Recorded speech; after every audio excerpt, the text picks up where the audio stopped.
নমস্কার বন্ধুরা, welcome back to my channel জৈতাসাগর again. তো তোমরা সবাই কেমন আছো? আশা করছি ভালো আছো।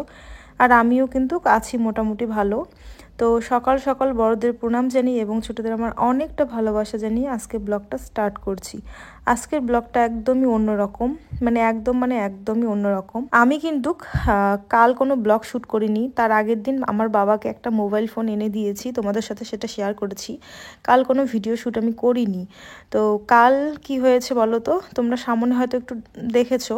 তো বাবাকে কালকে আর কি হসপিটালে নিয়ে যাওয়া হয়েছে। প্রচণ্ড রাত্রিবেলা সিরিয়াস হয়ে গেছিলো, তো তার জন্যে কিন্তু খুব তাড়াহুড়ো করে সেই রাত্রি, তখন বাজে প্রায় 11টা পার হয়ে গেছে, প্রায় 12টার কাছাকাছি। তো তখন নিয়ে যাওয়া হয়েছে। কি বৃত্তান্ত, ভিডিওটা দেখতে থাকো তাহলে কিন্তু বলবো সব কিছুই। তো দেখো, যেহেতু মা নেই, মা বাবার সাথে গেছে আর বাবার সাথে আছে, তো বাড়িতে কেউ নেই। ভাই অনেক রাতে এসেছে, ও এখনও ঘুমাচ্ছে। তো আমাকে তো সকালবেলা উঠতে হবে, সব কাজ, এই যে একটা বাড়ির যত কাজ থাকে আর কি, তো সব কাজ করতে হবে। প্লাস রান্নাবান্না করতে হবে, বাবার জন্য এক্সট্রা খাওয়ার, মার জন্য এক্সট্রা খাওয়ার, আমাদের জন্য খাওয়ার, তো এত কিছু করতে হবে। করে আবার সকালবেলা কাকু যাবে হসপিটালে আর কি, তো কাকুকে খাবার দিতে হবে, সেই টাইমের মধ্যে দিতে হবে খাবারটা।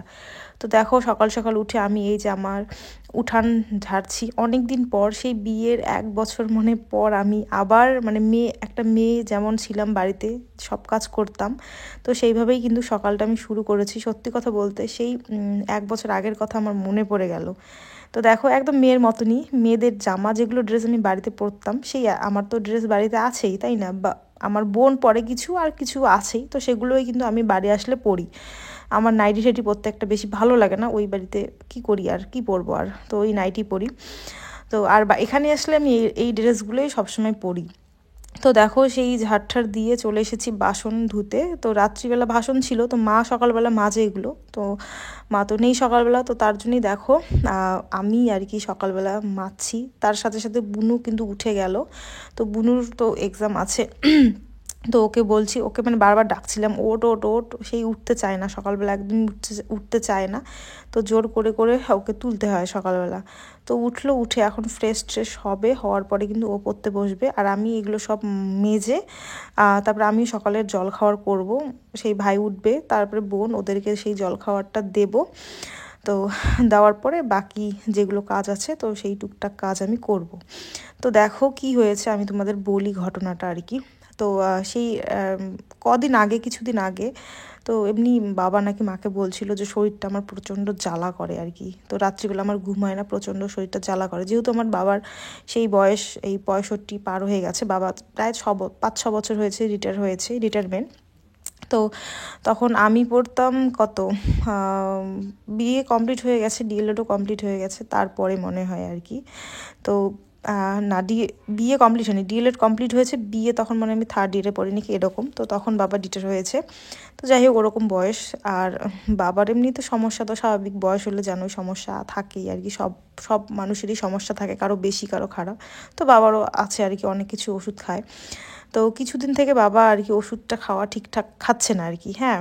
তো এরকম একটা ব্যাপার। তো কিছুদিন আগে মাকে বলছিল বাবা যে শরীরটা আমার জ্বালা করছে, মনে হয় বেশি দিন একটা বাঁচবো না। বাবা আমাকে বলছিল আর কি মাকে, তো মা আমাকে বললো ফোন করে। তো আমি কিন্তু দেখো অনেক দিন থেকে বাড়িতে এসে থাকি না। তো মনটা কেমন হলো আমারও, আর বাড়ির জন্য কেমন কেমন লাগছিল। তো ওই জন্য কিন্তু এবার এসেছি, যে এসে আমি থাকবো বাড়িতে কিছুদিন আর কি, আমার বাড়ির লোকের সাথে আমি টাইম কাটাবো। তো তারপরে কি হয়েছে বলো তো, বা আমার বাবা কিন্তু খুবই চেক দেওয়া স্বভাবের মানুষ, অনেক যখন বেশি কিছু হবে তখনই আর কি বলবে যে আমার এই সমস্যাটা হচ্ছে, এরকম একটা ব্যাপার। তো সেই রাতে আমরা তো, বাবা থাকে আলাদা ঘরে, তারপরে ভাই থাকে, তারপরে আমরা এই ঘরে, মা বুনু আমি 3জন থাকি আর কি। তো সেই বাবা রাত্রে 11টা বাজে তখন নিজে উঠে এসেছে, উঠে এসে এই ঘরে বলছিল, আমরা এমনি শুয়েছি, ঘুমাইনি তখন অবধি। তো বাবা বলছিল আমাকে নার্সিংহোম নিয়ে যাও আর কি, এমন করে বলছিল বাবা। তো আমরা তো সবাই একদম উঠে বললাম, হ্যাঁ কি বলো তুমি, কেন? তো বাবার চোখ ঠোকগুলো পুরো লাল হয়ে গেছে একদম, কেমন শরীরটা। তো বলে যে শরীর আমার খুব জ্বালা করতেছে, তার মধ্যে পেট ব্যথা করছে, প্রচণ্ড পেট ব্যথা করছে, ফুলে গেছে নাকি পেট। তো বলছিল যে আমাকে নার্সিংহোমে নিয়ে যাও, নার্সিংহোমেরই কথা বলেছিল, নার্সিংহোমে নিয়ে যাও। তো তারপরে আমার ভাই উঠলো, তারপরে আমার কাকু পাশে ফোন করা হলো, কাকুকে আসলো আর কি। তারপরে সব ধরাধরি করার পরে তো তারপরে বলা হলো যে এত রাতে নার্সিংহোমে ডাক্তার আছে কি নি। তো হসপিটালে আমার কাকুর একজন বন্ধু আর কি নার্স। তো আর হসপিটালে তোমাদের একটা ঘটনা বলাই হয়নি, আমার রিসেন্ট এই 1-1.5 মাস হলো আমার কাকিমার আর কি বাচ্চা হয়ে গেছে, খুব মানে টাইমের আগেই, প্রায় 7 মাসেই হয়ে গেছে। বাচ্চাটা খুবই ছোট, সেই 1 কেজি প্রায় ওজন, তখন না যখন হয়েছে তখন 800 গ্রাম, মানে শুধু 800 গ্রাম এরকম ছিল। তারপরে এই 1 কেজির মতন আর কি, সেই 1.5 মাস থেকে কিন্তু আমার আরেকটা কাকু কাকিমা সেই হসপিটালেই আছে। তো বাচ্চাকে তো আইসিইউতে রাখছে, মাকে শুধু ঢুকতে দেয় ওখানে, মানে আর কাউকে দেয় না। সেই 1.5 মাস থেকে ওখানেই আছে, তার মানে আমাদের হসপিটালে সবাই যাতায়াত সেই 1.5 মাস থেকে করছেই সবাই। তো সেই মতন সবাই আছে হসপিটালে। তো তারপরে বলা হলো যে হসপিটালেই নিয়ে যাই, ওখানেও ভালোই সুযোগ সুবিধা ভালোই আছে হসপিটালেও। তো তারপরে সেখানেই নিয়ে যাওয়া হলো সেই রাতে। তারপরে আমার ভাই অ্যাডমিট করে, যেহেতু কাকু ছিলই, আমার একটা কাকু তো ওখানে আছে, কাকিমা ওখানেই আছে। তো তারপরে মাও ওখানেই আর কি, বাবা আর মা দুজনে ছিল। তো রাত্রিবেলা তো গিয়ে আর ডাক্তার নেই, হ্যাঁ তো ডাক্তার নেই। তারপরে আরেকজন ছিল, তিনি দেখে ওই স্যালাইন দিয়েছে, নার্সগুলো থাকে না, স্যালাইন দিয়েছে, সুই দিয়েছে। তো সেগুলো দেওয়ার পরে রাত্রে স্যালাইন টানছে আর কি। তো সকালবেলা তারপরে ডাক্তার ঢুকলো, ঢোকার পরে তারপরে টেস্ট কী কী করতে দিল না দিল, তারপরে ওষুধ দিল। দেওয়ার পরে তারপরে পরের দিন এরকম কত ওই সকাল 10টা নাগাদ নাকি পেট ব্যথাটা কমেছে, আর শরীরের জ্বালাটাও ওই স্যালাইন টানার পর কিন্তু শরীরের জ্বালাটাও কমছে। আর যেহেতু গিয়েই কিন্তু 3-4টা নাকি ইঞ্জেকশন দিছে, মানে সেই রাত্রে, পরের দিন আবার সকালে দিয়েছে। তো তারপরে যে শুনেছি আর কি, বাড়িতে মার কাছ থেকে এগুলো শুনেছি, তো কমছে। তো দেখো এখানে আমি হচ্ছে এই খাবার নিয়ে যাচ্ছিলাম। তো এখন কিন্তু বাবা মোটামুটি মানে রাতের থেকে একটু হচ্ছে সুস্থ, কিন্তু আজকে নাকি ছুটি দেবে না, বাবাকে আজকে ছুটি দিবে না। কবে দেবে জানা নেই, টেস্ট সব কিছু করাবে তারপরে ছুটি দিবে। তো দেখো আমার কিন্তু সেই রান্নাবান্না করে টিফিন বাড়িতে সব কিছু ভরিয়ে নিয়ে আমি এখন যাচ্ছি ওই বাড়ি। এই যে সামনে যেটা বাড়িতে যাব সেটা আমাদের কিন্তু পুরানা বাড়ি। আমরা এখানে মানে প্রায় 30 জনের মতন লোক থাকতাম, আমার ঠাকুরদাদা প্লাস আমার ঠাকুরদাদার ভাই। তো আমার ঠাকুরদাদার 8টা ছেলে মেয়ে, আমার এই যে ঠাকুমা দেখো, তো এটা আমার নিজের না, আমার বাবার কাকার বউ, তার 9টা, আমার ঠাকুরদাদার 8টা, তার মানে কতগুলো হয় ভাবো। তারপরে তার বউগুলো আছে, তার মধ্যে আমাদের আর কি আগেরকার দিনে কিন্তু ওই মাসরা বলে লোক থাকতো, কিন্তু আমাদের একটা থাকতো, তারপরে ওই ঠাকুমাদের একটা থাকতো, প্লাস আমার একটা পিসি ঠাকুমা, মানে বাবার হচ্ছে পিসি হয়। তো আমার পিসি ঠাকুমা তিনি থাকতো, তিনিও থাকতো।